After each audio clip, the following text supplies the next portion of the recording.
Okay, so I've opened up the suitcase and I've taken off the pads just so you don't have to watch me taking the pads off. And what I have here is the bike as it lays in there. Kind of show that, Jared. So you can see forks laying down. Things here, I showed this to you before. And I just pull this all out as a unit, like this. And it looks a little weird at first, kind of scary, but usually it's not that difficult.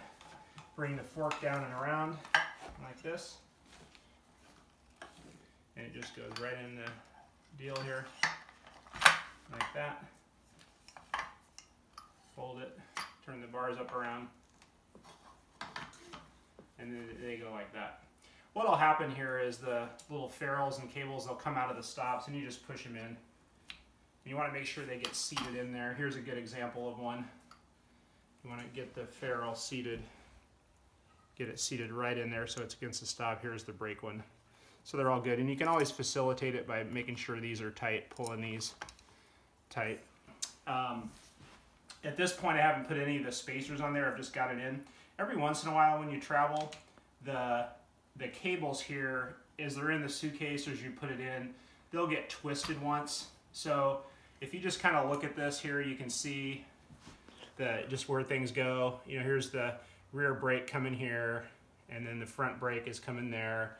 And then if you look, the two shifter cables cross twice. So they come from the side, cross here, and then they cross here, and that gives you a good perspective if you ever have to pull this up.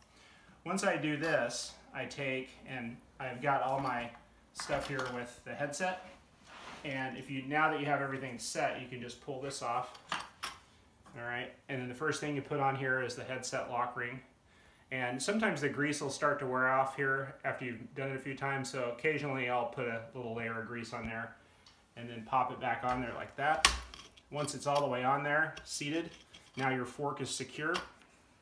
And then in your case, for the drop you have, I have the two spacers here, the 1/2 centimeter and the 1 centimeter.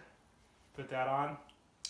And then from there, here's the adapter that makes the 1-inch steerer tube go to 1 1/8 inch stem. Just slip that on.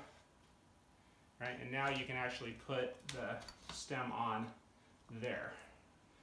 All right, I always put one spacer right above the stem cap because you get better compression, and it's easier on the stem cap, especially if you ever have a carbon stem. Then it doesn't tend to crack that as you compress it. And then here's your FSA top cap. Not that it matters that it's FSA. Then from there, take your wrench, and I usually just secure this lightly for now. And you know, it'll still swivel at this point, but we'll adjust all that later as we put it together. Okay, so there you go. There's the front triangle ready to be put together.